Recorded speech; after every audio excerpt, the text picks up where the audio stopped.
નમસ્કાર વિદ્યાર્થીઓ, ધોરણ 10 ના ગણિત વિષયના વિડિયો લેક્ચરમાં તમારું બધાનું સ્વાગત છે. આજે આપણે સમપ્રમાણતાનું પ્રમેય જે આગળના વિડિયો લેક્ચરમાં જે બાકી હતું એ આપણે આગળ ભણવાનું છે. ફરી વખત આપણે પહેલેની એની પ્રતિજ્ઞા, એનો પક્ષ, એનું સાધ્ય, એની સાબિતી એના વિશે આપણે ભણીશું. જો ફરી વખત એકવાર જોઈ લઈએ. આપણને પરીક્ષામાં પૂછાય સમપ્રમાણતાનું મૂળભૂત પ્રમેય લખો અને સાબિત કરો, અથવા થેલ્સનો પ્રમેય લખો અને સાબિત કરો. આ સમપ્રમાણતાનું મૂળભૂત પ્રમેય છે એ થેલ્સ નામના ગણિતશાસ્ત્રી આપ્યું. તો એવું પણ પૂછાય થેલ્સનો પ્રમેય લખો અને સાબિત કરો.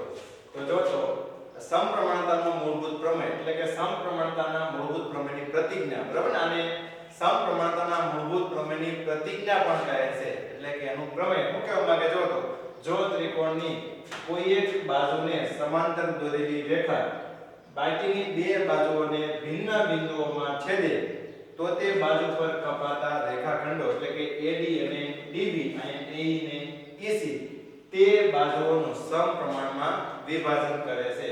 એટલે કે કોઈ પણ ત્રિકોણમાં કોઈ એક બાજુને સમાંતર આપણે રેખા દોરી તો એ સમાંતર રેખા इस જે બાજુને સમાંતર છે એ સિવાયની બે બાજુને બે ભિન્ન બિંદુઓમાં છેદે તો તે બાજુ પર કપાતા રેખાખંડો, તો બે બાજુને બાકીની બે બાજુને ભિન્ન બિંદુમાં છેદશે એટલે બે બાજુનો બે ભાગ કરશે, બે બાજુનો બે ભાગ કરશે તો તે બાજુ પર કપાતા રેખાખંડો તે બાજુનું સમપ્રમાણમાં વિભાજન કરે. એ આપણે પ્રતિજ્ઞા.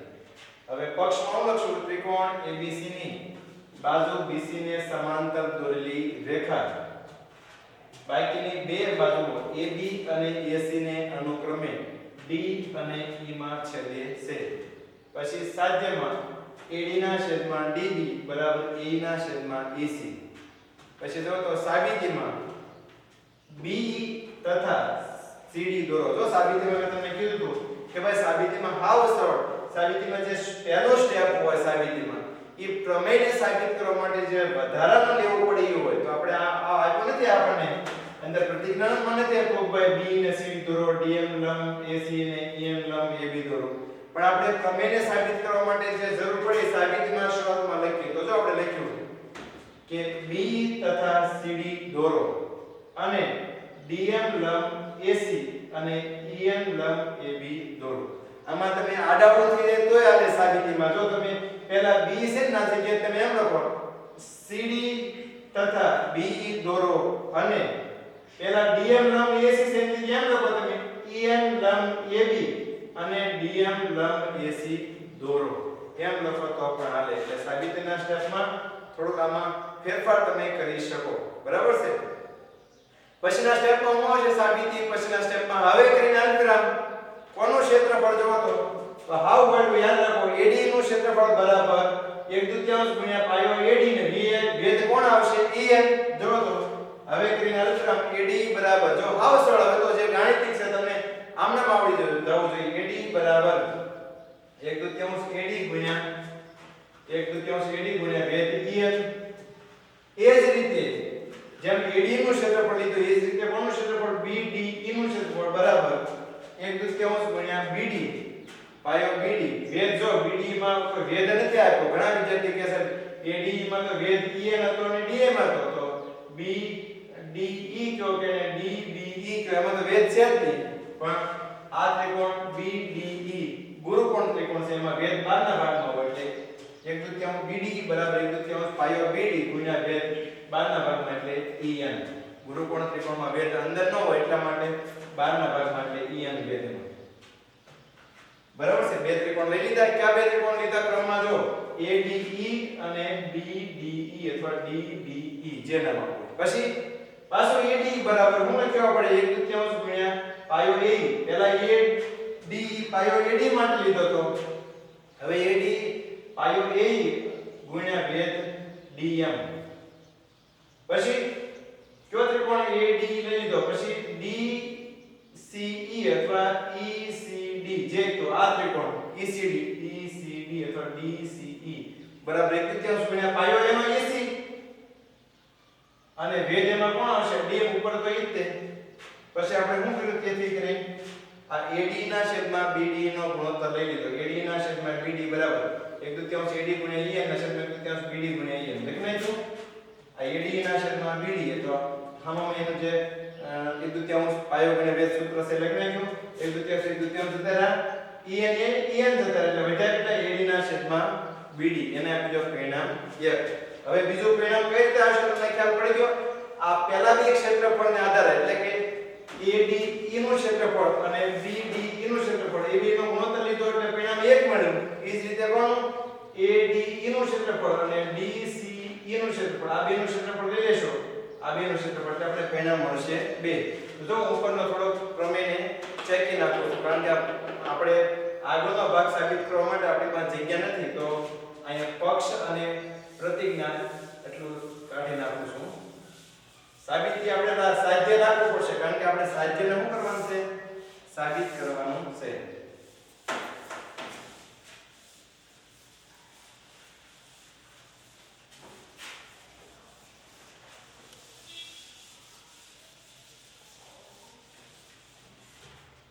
જો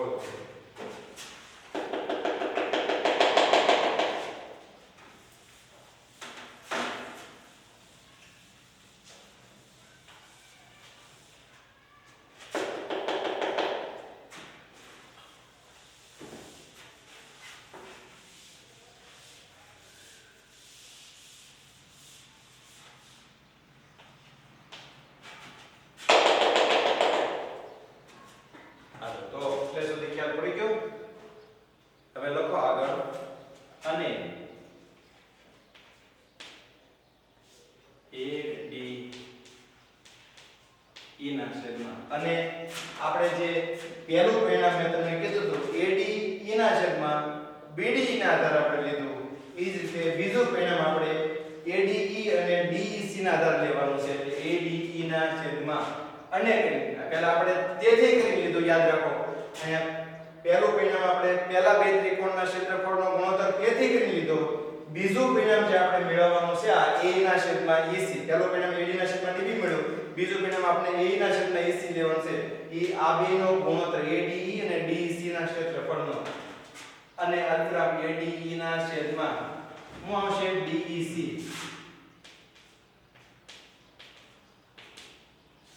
તો 1/3 ગુણ્યા 1/3 ગુણ્યા ADE બરાબર AE ગુણ્યા DM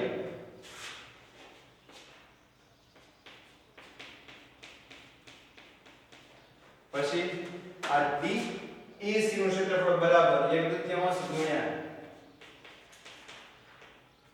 શું છે EC ગુણ્યા DM.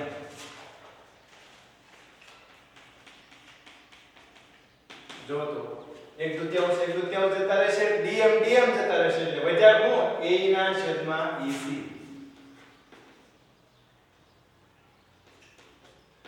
AE ના છેદમાં EC.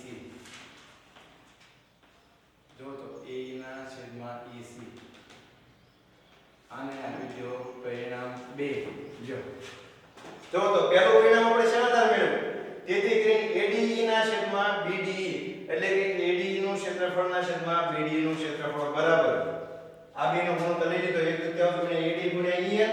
BD નું ક્ષેત્રફળ એટલે 1/3 BD ગુણ્યા EN. 1/3 જતા રહ્યા EN જતા રહે એટલે AD ના છેદમાં BD એને આપણે આપ્યું પરિણામ 1. અહીં નો દેખાતું હોય તો તમે યાદ રાખજો અહીં AD ના છેદમાં BD મળ્યું એને પરિણામ આપ્યું આપણે 1.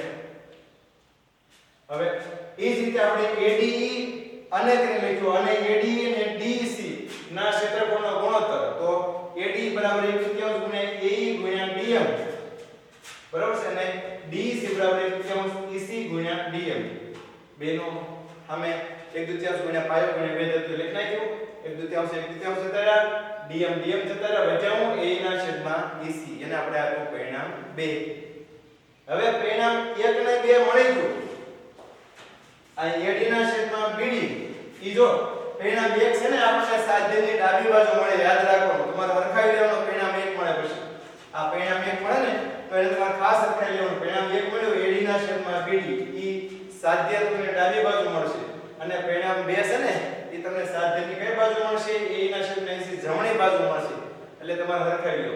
હવે 1 ને 2 ને હરખાવી દો તો સાબિત થઈ જાય કે AD ના છેદમાં BD બરાબર A ના છેદમાં 80. પણ વાંધો શું છે? જો એકમાં એક AD ના છેદમાં BD છે, જો છે, અને બે શું છે? AD ના છેદમાં DEC છે. તો બેમાં જો બે હરખાવા માટે બેનો અંશમાં AD નું ક્ષેત્રફળ હરખું છે, પણ છેદમાં એકમાં શું છે? અહીંયા BD નું ક્ષેત્રફળ છે, એકમાં શું છે? DEC નું ક્ષેત્રફળ છે.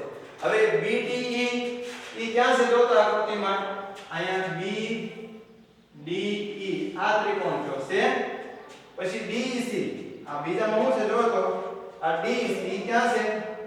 આ DEC આ ત્રિકોણ.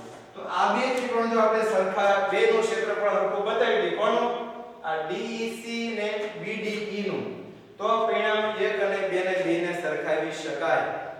એટલે આપણે આ BDE પહેલું જે પરિણામ છે એમાં છેદમાં BD છે, તો BDE, અને બીજું પરિણામ આપણને મળ્યું એમાં છેદમાં DEC છે, જો તો DEC.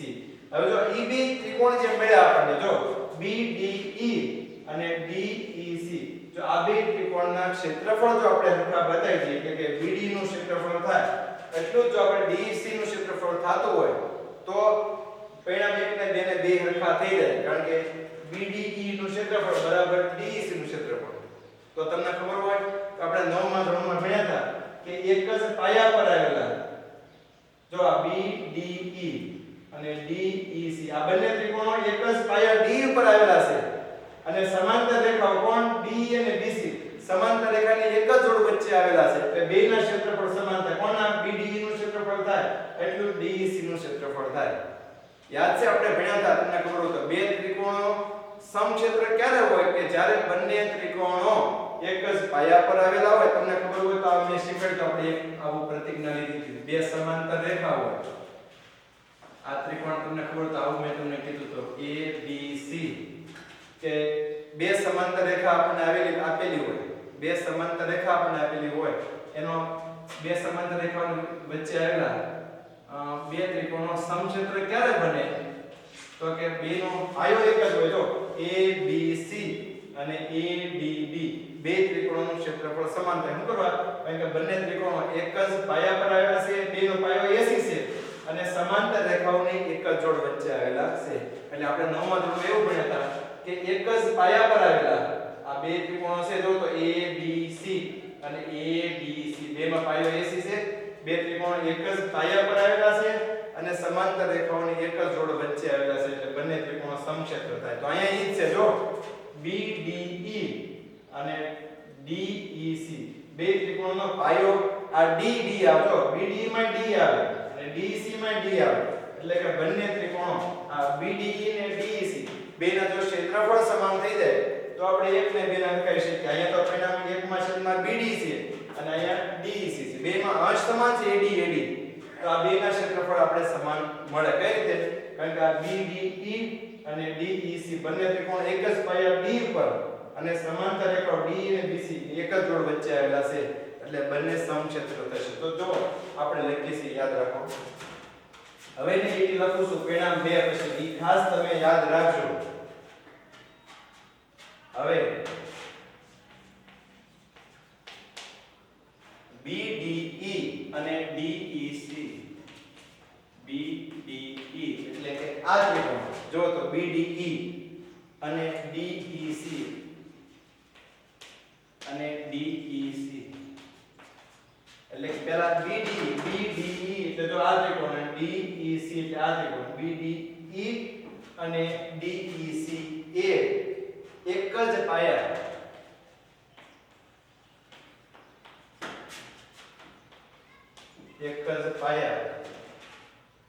D પર એક જ પાયા D પર, જો તો આ BDE એમાં D પાયો આવ્યો, પછી DEC એમાં D પાયો આવ્યો, એટલે કે આ BDE અને DEC બંને ત્રિકોણો છે એ એક જ પાયા D પર, ત્રિકોણ લખો પડશે ને, ત્રિકોણ BDE અને ત્રિકોણ DEC એ એક જ પાયા ફરી વખત લખો આ લીટી ખાસ મહત્વની છે છેલ્લી લીટી છે જો તો હવે અલ્પવિરામ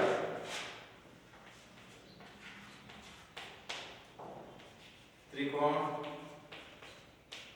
BDE ત્રિકોણ BDE એટલે આ ત્રિકોણ આ ક્ષેત્રફળ ના અર્થમાં આપણે જે ત્રિકોણનો લીધું ત્રિકોણ BDE અને ત્રિકોણ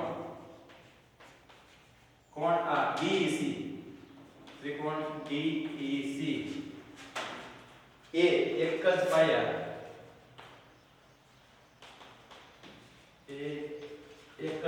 ક્યાં પાયા પર D પર બરાબર છે એક જ પાયો બેમાં BDE માં D પાયો અને DEC માં D પાયો એટલે કે ત્રિકોણ BDE પહેલો અને બીજો ત્રિકોણ DEC એ એક જ પાયા D પર બરાબર છે એ એક જ પાયા D પર અને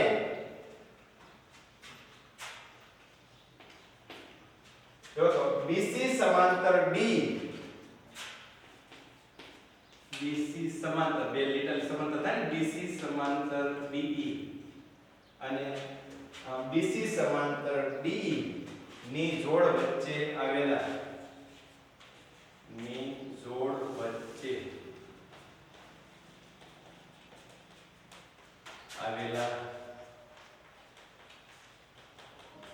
ત્રિકોણો છે આ લીટીને ખાસ તમે ધ્યાન રાખજો જોઈ લો હવે કરીને અનુક્રમ ક્યાં આગળ પણ આપણે આવ્યું ક્યાં જો તો સાબિતીની બીજી લીટીમાં તો હવે કરીને અનુક્રમ પાછો અહીં હવે કરીને અનુક્રમ આવ્યું ત્રિકોણ જો તો BDE અને ત્રિકોણ DEC એક જ પાયા D પર બે માં તેમ કે સાહેબ પાયો BC નહીં પણ એવું નથી પાયો ઉપર પણ હોઈ શકે આ મકાનના પાયાની વાત નથી પાયો એટલે કોણ જે બે ત્રિકોણમાં આવે BDE માં D આવ્યું અને DEC માં D આવ્યું બે માં D આવ્યું એટલે આનો પાયો કોણ D એટલે કે ત્રિકોણ B હવે કે ત્રિકોણ BDE અને ત્રિકોણ DEC એટલે કે આ ત્રિકોણ BDE અને આ ત્રિકોણ લેવાનું યાદ રાખવાનું DEC અહીંયા તમે આ બે કયા ત્રિકોણ લખવાના તો કે પહેલા સમીકરણ 1 માં નીચે છે ઈ ત્રિકોણ BDE અને પછી સમીકરણ 2 માં નીચે છે અને ત્રિકોણ DEC એક જ પાયા કોની પર તો કે D પર અને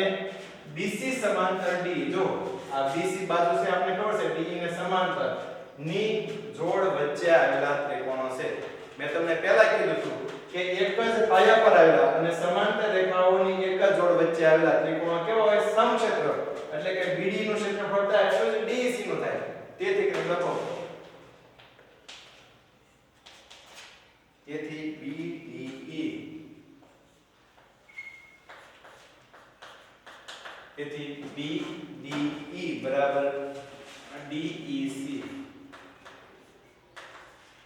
એના જો પરિણામ 3 ખ્યાલ પડ્યો કે ભાઈ આપણે મેં તમને કીધું આપણે સમીકરણ 1 અને સમીકરણ 2 ને હરખાઈ દી તો AD ના છેદમાં BD બરાબર A ના છેદમાં AC મળી જાય એટલે સાધ્ય સાબિત થઈ ગયું પણ બેમાં વાંધો હું હતો પહેલા પરિણામમાં AD ના છેદમાં BDE હતું અને બીજા પરિણામમાં AD ના છેદમાં DEC હતું એટલે બેમાં અંશ સમાન છે AD પણ એકમાં છેદમાં BDE છે અને એકમાં છેદમાં DEC છે તો બેમાં છેદ આપણે સમાન બતાવવા પડે એટલે કે બેના છેદમાં અહીં ત્રિકોણ BD છે અને ત્રિકોણ DEC બેના ક્ષેત્રફળ સમાન બતાવી દેવા પડે તો બતાવી દીધા સમીકરણ 3 માં કઈ રીતે ખ્યાલ પડ્યો આ સ્ટેપ બહુ મહત્વનું છે યાદ રાખો હવે કોઈને અલ્પરામ હું યાદ રાખવાનું કે ત્રિકોણ BD જો અહીં ત્રિકોણ આવશે ત્રિકોણ BD અને ત્રિકોણ DEC એક જ પાયા D પર અને D સમાંતર BC અથવા તમે એમ લખો BC સમાંતર D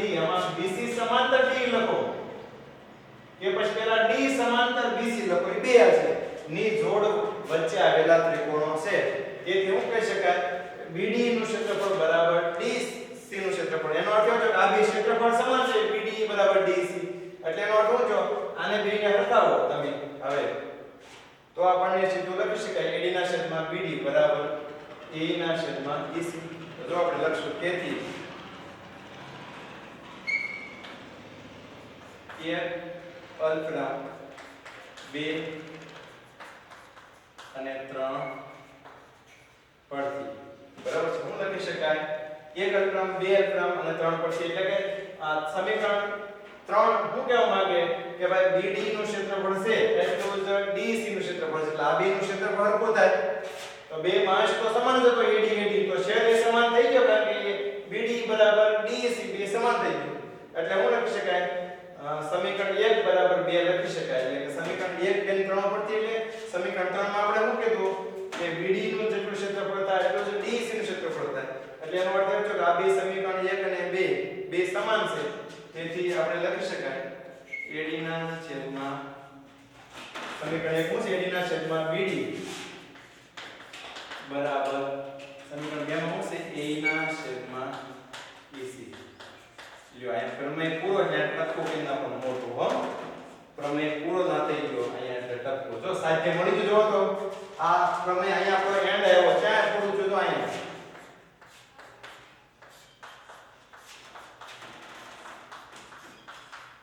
અહીંયા પ્રમેય પૂરો છો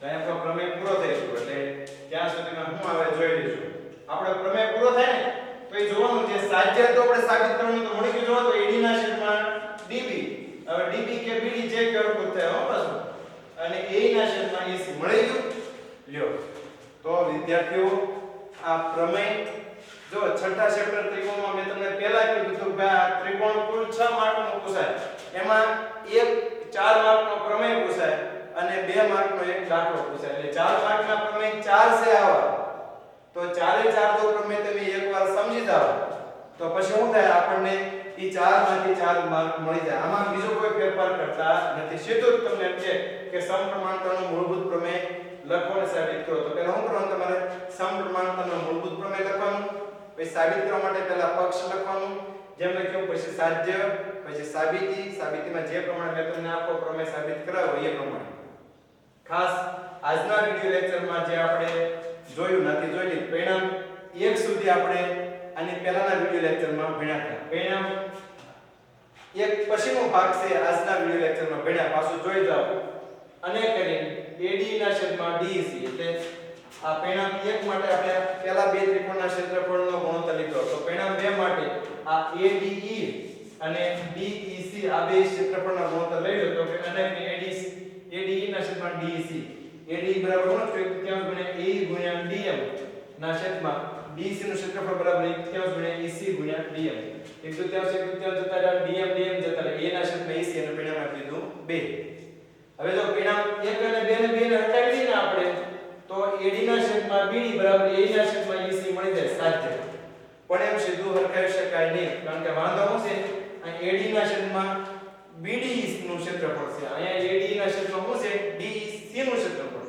બેમાં અંશમાં AD નું ક્ષેત્રફળ AD નું ક્ષેત્રફળ સમાન છે પણ છેદમાં જુદું છે તો સીધું 1 ને 2 હરખાવી શકાય નહીં તો આપણે આ BD અને DEC બે નું ક્ષેત્રફળ સમાન હોય એવું આપણે આકૃતિના આધારે સાબિત કરવું પડે તો જો આપણે લખ્યું કે હવે ત્રિકોણ BDE એટલે કે આ ત્રિકોણ અને પછી બીજો ત્રિકોણ કયો આવશે આ DEC એ એક જ પાયા D પર કારણ કે BDE માં D આવે છે અને DEC માં D એક જ પાયા D પર અને BC સમાંતર D કયો કે D સમાંતર BC ની જોડ વચ્ચે આવેલા ત્રિકોણો છે મેં તમને કીધું તો આપણે ભણ્યા હતા 9મા ધોરણમાં કે એક જ પાયા પર આવેલા અને સમાંતર રેખા D અને BC સમાંતર છે ને સમાંતર રેખાઓની જોડ વચ્ચે આવેલા ત્રિકોણો સમક્ષેત્ર હોય છે તેનું ક્ષેત્રફળ સમાન હોય તેથી BDE બરાબર DEC એને આપણે કીધું પરિણામ 3 આ કોણ આવે ખબર છે અહીંયા ત્રણ પરિણામમાં જો એક પરિણામમાં નીચે છે ને BDE એ પહેલા લખવાનું અને બીજા પરિણામની નીચે DEC છે એ પહેલા લખવાનું બીજું લખવાનું એ પરિણામ મળી ગયું 3 એટલે કે આ BDE નું ક્ષેત્રફળ અને DEC નું ક્ષેત્રફળ સમાન છે એટલે આપણે 1 અને 2 પરિણામ બે હરખું થઈ ગયું કહેવાય કારણ કે AD BDE બરાબર DEC લખી શકાય એટલે 1 ને 2 પરિણામ હરખું એટલે આપણે લખ્યું તેથી 1 2 ને 3 પરથી 1 2 ને 3 પરથી એટલે 3 માં BDE બરાબર DEC મળી ગયું તો કાં તમે આ BDE બરાબર આ DEC લખી નાખો BDE બરાબર DEC તો AD ના છેદમાં DEC ને અહીંયા AD ના છેદમાં DEC થઈ ગયું એટલે પરિણામ 2 તેથી 1 અલ્પવિરામ 2 અને 3 પરથી શું થાય કે ભાઈ AD ના છેદમાં BD બરાબર AE ના છેદમાં BC. તો અહીં આપણો પ્રમેય પૂરો. તો વિદ્યાર્થીઓ આ પ્રમેય સમપ્રમાણતાનું મૂળભૂત પ્રમેય લખો અને સાબિત કરો. આને તમે બરોબર એક વખત તમે પાકી બુકમાં લખી દેજો અને તમારી રીતે પાકું કરજો. આ કુલ મેં 3 વિડિયો લેક્ચરમાં આખો પ્રમેય પૂરો કર્યો છે. ખૂબ મહત્વનો છે. તમે કાળજીથી આ પ્રમેયને પાકું કરજો. જરૂર લાગે તો 2-3 વાર તમારે લખવો પણ પડે. ઘણા વિદ્યાર્થી અને 5 વાર લખશે તો એને આવડશે. ઘણાને 2 વખતમાં 3 વખતમાં આવડી જાય. એટલે જ્યાં સુધી તમને ન આવડે ત્યાં સુધી તમે લખજો. તમને આમાં કઈ પ્રશ્ન થાય તો તમે મને ફોન કરીને પણ પૂછી શકો. અને આ ચેપ્ટરમાંથી એક પ્રમેય 4 માર્કનો ફરજિયાત પૂછાય. એટલે 80 માંથી આપણને 4 માર્કનું પ્રમેય માંથી મળવાના છે. એટલે બહુ અને તમે આ પ્રમેયને ગંભીરતાથી પાકો કરજો.